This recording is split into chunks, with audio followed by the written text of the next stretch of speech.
Hey guys, what's up? Welcome to the first video on this channel regarding anything related tech, quite genuinely speaking. Today we're going to be talking about something really interesting that happened to me a few days ago, which is compromise, defense and layers, and a few other important things to kind of note and also kind of uh, memorize and hopefully internalize so we can all become better ITs and better at cybersecurity. I've prepared a little bit of a script, so I'm going to sort of try to read it out from it. I hope I don't sound too robotic, but I really had to put these thoughts into perspective because I kind of want to learn something for myself, but also hopefully teach others something as well. So, this is something that happened in real life just a few days ago to me and the owner of the restaurant where I work at.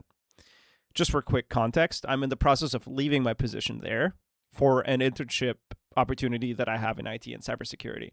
Ironically, on my very first day that I officially left the job, my boss got compromised. It's actually a little hilarious when you think about it. I was during a school session, we were talking about network security, and just like I started getting emails and calls by my boss. I was too busy to pick up, but it was just kind of hilarious to think that the first day that I go off, I'll leave my job to start somewhere else. My boss just gets compromised. It's just so funny.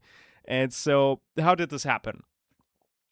So, TLDR, as short as I can do it, my boss is not the most tech savvy person on the planet, but he's tech savvy enough. And so, I just want to put that for now. He's not the smartest. I think he would be somewhere around average when it comes to tech know how. He was in the process of hiring someone. And in the meeting, this person, we already know them, we doubt it, and we're pretty sure that he is not a threat actor. This person tried to sign him up for this service that helps people find employees. Now, for all the tech-savvy people on the planet, you're like, okay, well, he used the same email and he used the same password. Somebody just brute forced it because they literally had something to start with, and he got compromised. That is not the case. What actually happened is that my boss did not sign up for it, and he got compromised by misunderstanding more than anything else. I, along with other people, always told him to like not put personal information in things, and so when he saw that, he probably was like, you know what, I don't want my social security in here and stuff like that, so let me just go past that. So kudos to him. But like I said before, he got compromised, I guess, through misunderstanding. So essentially, he went into his spam folder to look for information that this person he was talking to was supposedly going to send him. And so he kind of, in his head, put two and two together. Oh, it's not in my inbox. Must be in my spam folder because I never emailed with this person. And in the spam folder, he found an email that looked professional enough and said, okay, this is the email. I'm going to click this link. After that, and by the way, he clicked this link on his iPhone, not even on a Windows. He did not run any software. He ran it from his iPhone. After that, something executed on the device and began sending emails to me and to other people. It's likely that his iOS version was outdated, so that opens up the possibility of some kind of exploit that accessed browser data, like cookies, possibly from Chrome, where he probably was logged into his email account. I know him that much. I think that that would fit his behavioral pattern. And so something accessed Chrome and like soaked up all the cookies. Shortly after, I received the same email, except this time it came directly from his email account. So it didn't go into my spam folder. The one previously went into his spam folder because it came from an unknown email. But because this email came from my boss's email that I email with every once in a blue moon because we just use text, it didn't go into my spam folder. So I see it, and because my boss isn't a native English speaker and he speaks kind of robotic to some degree, I assumed that he just used ChatGPT to clean up his email. And the email states, essentially, I have it saved up here. I redacted the most important information from email address. This is January 20th at 2:29 p.m. Has shared a Microsoft Excel file with you. Hi, please refer to the Excel document I have shared with you. Kindly review the document. Obfuscated link. Should have been a red flag to me. Did go past me. for our new project and let me know if you have any questions or require further information. The new project, he was telling me on my last day that he is looking to start a new project. So it just kind of like all checked out in my head. And I'm like, you know what? It's not in my spam folder. It looks a little bit AI generated because my man's is not a native English speaker. I'm not either. I use ChatGPT for that stuff too. And so I just clicked the link. Now, what happened is that it did not execute on my device. I got a 403 error, meaning lack of permission to access the resource. At that point, I told him very clearly that he has been compromised. He reached out to a family member who works in cybersecurity, and they walked him through the next steps. He did everything right. He reset his device, changed password from a clean system, logged out of all the sessions, and secured his accounts. After that, things stabilized, and peace returned to the land. But I wasn't done. So, because I'm a nerd and I can't help it, and I was looking for a reason to finally make my first video on this shit, it just happened to be something that happened personally to me, and I was like, you know what? This is the start where I start doing these videos, and then I decided to talk about this. So I sat down today at halftime, and I was like, all right, screw it. I set up a Windows system. I've configured this VMware as good as I can. I think that it should be safe to 99.99%. I doubt that I'm going to have corporate level malware running on this thing that is going to punch through virtualization and compromise my entire network. If that is the case, I'm married, babe. I'm sorry. I don't know. Whoopsie daisies. All right. So I decided to open the link on Windows, and this is what happened on the 20th. All right. So it's been a few days. All right. So I'm opening this up. Takes a little bit to load. Now, if you open this up on Edge,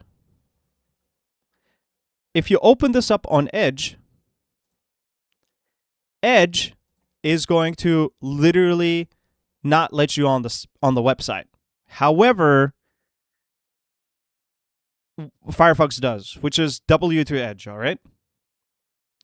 And so I have the sample right here. I am just really quickly going to pause the protection for like literally 10 minutes. I just want to download the sample. Please let me download the sample.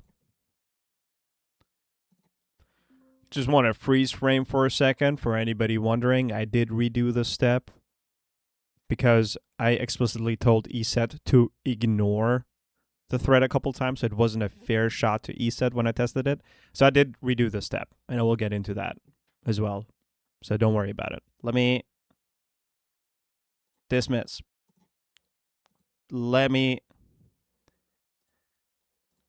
Okay. Please just let me download the sample. All right. We've downloaded the sample successfully. Sweet. Microsoft Edge right here. So Microsoft, it's called Microsoft Excel Update. Okay. Looks interesting. And so if you go on VirusTotal, 2 days ago, this sample wasn't being picked up by anything. All right. So 2 days ago, this sample, we didn't have any detections. It was actually being detected by Kaspersky and some other things. Now it should be detected by ESET as well, because ESET is flagging it. So I'm confirming the upload. It's uploading. See what's going to happen. It's taking a little bit longer than it did last time. And we're back, but I have to say, oh, hi. My cat is saying hi. I had to actually restart the recording and come back and do the step again, because what happened is that when I downloaded it, I kept on telling ESET to ignore the threat. And so it wasn't a fair chance to ESET, because I explicitly told ESET to ignore it a bunch of times. And also during the upload, I think something bugged out and it wasn't uploading everything correctly. So we're back with uploading everything correctly. And now also because the previous video went on for longer and it just was taking too long. I don't know what was wrong with VirusTotal. And so here we are now as well with the uploading. Cape Sandbox is still going through it. And so essentially what it does, it executes, it obfuscates files or information. It indicates the removal of something. Virtualizations / sandbox evasion, system checks, hides artifacts hidden in Windows, system owner discovery, system information discovery, files and directory discovery, account discovery, virtualization, sandbox evasion as well. Now, I have to say one thing. Maybe once Cape Sandbox finishes the test, it wasn't escaping virtualization 2 days ago. It's doing it now. So this might also be something else. Also, this logo that is right here was something else as well. So whoever got this thing to run, wherever it got it to run, or whoever is making it, actually in real time updated it as well. Because some of this behavior was a little different last time. Last time, it was not evading virtualization. So whoever is actually working on it, probably got some tricks up their sleeve. Now, I will do something that is very stupid, and I wouldn't recommend anybody to do this. I'm going to run this motherfucker and see if ESET is going to be smart enough to detect it. All right. So, like I said before, babe, if I get our house hacked, I'm sorry. Let's do this. So ESET should not be aware that this software is a virus. And ESET failed to do something about it again. So ESET has now this running, unfortunately, in the background. Sysinternals, Process Explorer, maybe Sysinternals, Process Explorer is going to show me something more that I need to know. Hopefully, it's going to give me some more insight.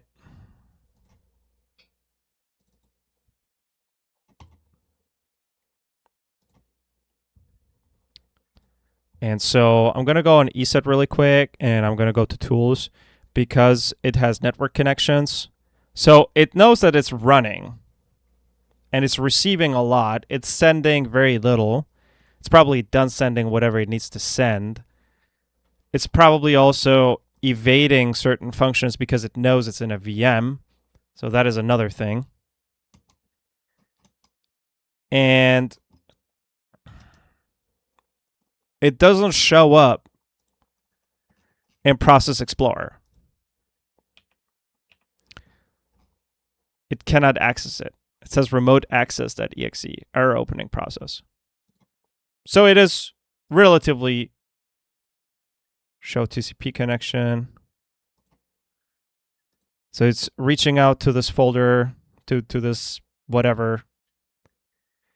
And yeah, so it's running in the background, and ESET has failed to pick it up. Now, this is not a knock against ESET. ESET does pick it up and says, yo, this is probably, you don't want to have this ran on your computer. Now, we're here to learn. And so I will just really quickly go to my snapshot and revert the snapshot because I don't want to have this run longer on this virtual machine on this network. So I'll be right back once we revert the snapshot. And so what is the moral of the story? What did we learn from this? Well, first of all, no matter how proficient you think you are, a compromise will probably happen down the line. Especially if you work in tech, you're low-key a target to these things. And so a compromise can happen. It's not about how, it's just a matter of time, realistically speaking. The only reason why I didn't get compromised on January 20th was because I had my iOS updated to the latest version. And also, there's another thing. I think that if you click on the link that is in the email, because a couple emails were sent, I think I was showing off the only one that had a broken redirection where it would paste the link twice in the address bar. That is the one that I was just showing off, and I think that is the one that I also clicked. So it's a little weird what's going on, all right?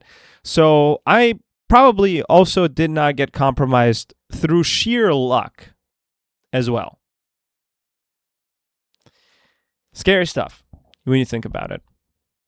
So, again, what did we learn today? Be on your toes. That is thing number one. Make sure that everything that is coming through your inbox and you're deciding to click, sign, open, run, whatever it is, put your information in.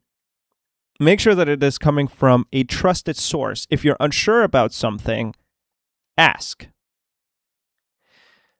Sometimes the stars will align, such as in my case, where I'm leaving a job, owner probably reaches out to me with a new project if I'm interested. Owner probably is not a native English speaker, so uses ChatGPT like I do personally as well, because I'm not a native English speaker as well. Uses probably ChatGPT in order to clean his emails up. And so sometimes the stars will align and you will just fall for it. It is what it is. That is when certain security controls come into play. That is when your antivirus, that is a line of defense, tells you, hey, this is potentially, you don't want this on your system. Are you sure you want to run remote access.exe, bro? Like, are you sure about this? You sure about that? So that is thing number one. Thing number two, your browser is yelling and screaming, yo, like, bro, I don't think you're supposed to be on this website. How about you just get off it? You know? So your browser is telling you no. Your antivirus is telling you no. And then also on top of that, all the way at the end, you will have a prompt telling you that, hey, you know what? This software, this ain't signed, you know? Or like, hey, you know what? The software, are you sure you want to run it as an administrator? You sure about that? So there's always things, these things are put in place for you to be safe, you know? And so defense in layers is very, very important. Keep your OS updated. Be sharp and be on the lookout for things. And even when things line up and you just fall for it, rely on all the mechanisms that you have put into place.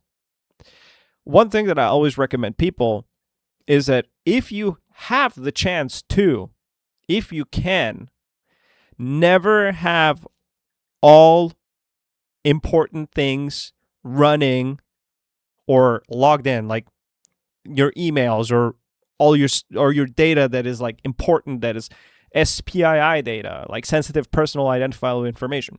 Don't have that stuff on your daily driver device that you use for everything from literally, I don't know, I'll be really blunt for a lack of better words, watching porn, playing video games, and then using the same device also for banking or running torrents or downloading movies. You know, whatever it is, your daily driver PC that you do, it's probably a really, really, really bad idea for you to be running or to anything that is highly critical to you that would probably expose sensitive private or personal or what sensitive personal identifiable information, SPII. So don't have the email account that has literally all your tax documents run on your daily driver machine. Bad idea. All right? I don't even have that stuff logged into my phone. Oh. I don't even have that stuff logged into my phone. Well, I have 2 important email accounts logged into my phone. So you see, I'm a liar myself, you know? But for example, on this computer that I have this running, I don't have any of that stuff logged in. The only place where that stuff is logged in is on my laptop, which I use for work, which is strictly only for work. I won't run a single thing that I shouldn't run on that thing. And my personal phone, because I need to have access to my emails. And even for that, like, I'm very careful with what I do with my phone. But even if you're very, very careful, as you see, I still click on a link, right? And I still get my stuff compromised, right? But it didn't happen. Why? Because one of the layers just worked, which is me having everything updated. Or maybe by sheer luck, clicking a link that was broken. I think it was either, I mean, honestly, I think that it was the latter. I think that it wasn't the link issue. I think that my VM was pasting the link twice in the address bar. So, I mean, we don't know. I quite genuinely, I'm kind of over this now. I don't even want to test it anymore. I just want to get this video done. But yeah, just be careful and be vigilant, and just trust in all the things that you have put in place to protect yourself. OSs, devices are very secure. Even ESET kind of low-key failing during this part. It repeatedly said that, you probably shouldn't want this on your computer. And Firefox is not an antivirus, but it was probably like, hey, you know what? I don't think you should have, like, you shouldn't be here, man. So, yeah, just trust yourself first of all. Trust the mechanisms that you have in place to protect yourself, and most importantly, be vigilant and always check and inquire if you got something weird that looks out of place, or if your manager sends you an Excel sheet, apparently, to not just open it, but actually reach out and be like, hey, you sent me this. Are you sure this was supposed to be sent to me? So yeah, guys, thank you for watching. I hope I see you in the next one. I really enjoyed making this video. I'm going to make more videos. I do want to start also making antivirus reviews, hopefully soon. For example, test out ESET, test out Bitdefender, test out even Kaspersky, find whatever is kind of like doing the best, talk about threats that I find on my day-to-day routines. And yeah, so thanks for watching, guys, and I hope I see you in the next one. Peace.